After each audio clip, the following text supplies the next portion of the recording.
Animal welfare. In today's episode of The Resident Vet, our reporter Dr. Paul Kangede talks to industry stakeholders on what should be done to raise poultry rights.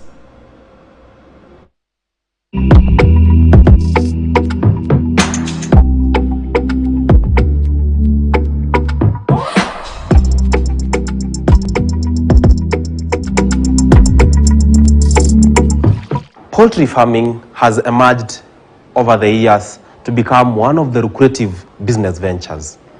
But the welfare of the animals has not been taken care of for a long time now. And in today's episode of The Resident Vet, we are going to bring you deliberations of poultry industry stakeholders who are discussing the possibility of adopting cage-free chicken to make sure that the chicken that are raised and therefore the eggs and the meat produced is of good quality due to good animal welfare. Kindly join us.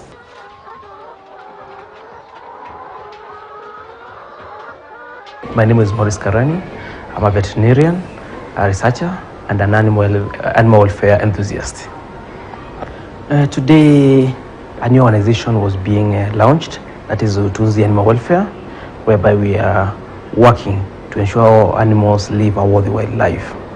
Also, we are launching a hen welfare drive that will be visiting farmers in 4 counties in Kenya, advocating and increasing awareness on the importance of hen welfare. If you think about it, hen live about a year plus, giving us a very important source of protein, that is the eggs. What we are saying is that those hens need to live a good life, and those are called animal welfare. They need to enjoy the 5 main freedoms that there is. And one of the biggest component of this welfare is housing. They need to live in a cage-free environment, because using cages makes it difficult for animals to exhibit their normal behavior. They are unable to flap their wings, they are unable to walk around, they are unable to forage. This is one of the key principles of the animal welfare, the ability to exhibit normal behavior. The world is moving, if you look at the Western world, is moving away from the cage system. But in sub-Saharan Africa, those cages are being aggressively marketed because some of the proponents for it is that they have got better production indices, it's easier to do animal husbandry in those systems, but they impinge on the welfare. Some of the challenges we'll be facing is that having to move farmers to a cage-free will be a cost implication, and we are seeing to see this gradually, so that then the farmer does not suffer heavy economic losses. Farmers that are bringing their hens in a cage-free environment, they will be able to access to this premium market, whereby those big retailers and some more are coming up because there is a movement, so they will be able to then access this market if they can market their product as cage-free from cage-free reared chicken. With proper husbandry issues, with proper vaccination, proper biosecurity, science has shown that cage-free farming has the same ability to produce the same amount of food for the growing population. So there is no doubt that the new system, this new animal welfare-friendly system will still be able to cater for our nutrition needs. There is a split among the preference of consumers, whereby still in Kenya, still in developing countries, prices is the main driver of the choice. Others will be what type of a chicken this is. Is it a local breed or an exotic breed chicken? But with the increased awareness, with the increased education levels, increasing income, we are seeing a slow shift to preference about the welfare. What environment did this chicken grow up as a factor when people are making consumer decisions? My name is Dr. Patrick Mwende.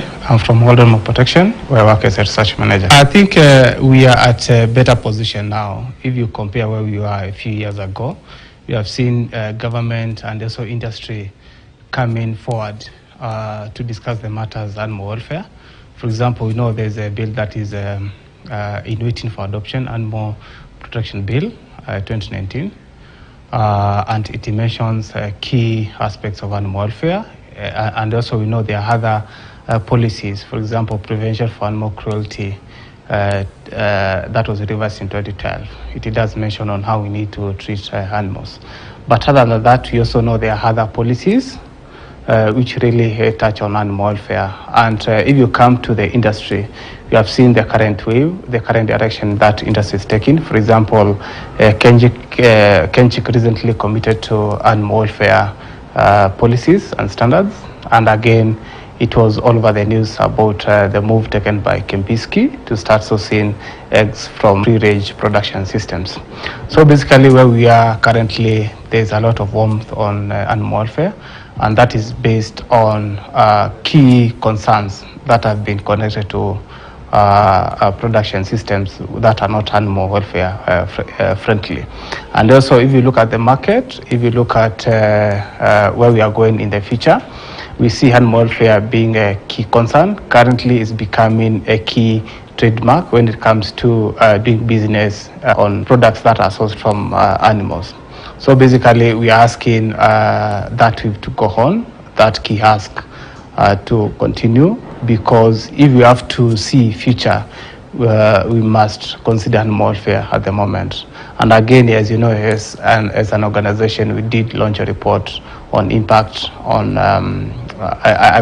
hidden impact on industrial livestock farming systems, which basically elaborates key pathways or key concerns that are linked to factory farming in terms of zoonosis, in terms of antibiotic resistance, in terms of environmental damage that is caused by industrialized production systems. So basically, at the moment, we are asking governments to put on a ban or to prevent any introduction of factory farming into Africa, because there are so many costs into that if you compare that to the benefits that come with the industrialized livestock production system. I'm Joki Getao. I am a farmer. I do my farming from Kabeta Wangige. Myself, I've been brought up by parents who have been doing farming since I was born. I've seen the benefits. There's no single time I've known my parents being employed. We have all depended on poultry farming proceedings. And we have gone to school. They have paid our school fees to the poultry farming. So you know it's a good business. And I started with 800 pieces. Yes, I do range. Progressively, I've moved up. Currently, I'm doing 2,000. So I have learned something new. I've learned about the having healthy hens. What I think I'm gonna do differently, I'll look for where I can do my kneading, so that I will ensure the feeds of high quality and they meet all the nutrients that the hen needs for it to do the production, and also to maintain the health, the health of the hens. Yeah, that's how I increase my productivity upwards, and the profits will be. Yeah. Today, Utunzi was launched. Today, we launched this hen welfare project. That's its main objective, is to raise this awareness. In this industry, there are other groups, there are other organizations who have the same objective. So I think the movement is growing, the momentum is growing, and very soon we are going to get to the counties, go to the farmers, and teach them or explain to them why they need to take this bold step and be nice to animals. Be nice to chickens. It is crystal clear that poultry, just like other animals, are sentient beings, and therefore it is prudent to consider their welfare even as we are looking at what comes into our pocket at the end of the day. That is all we had for you in today's episode of The Resident Vet. Until next time, bye-bye.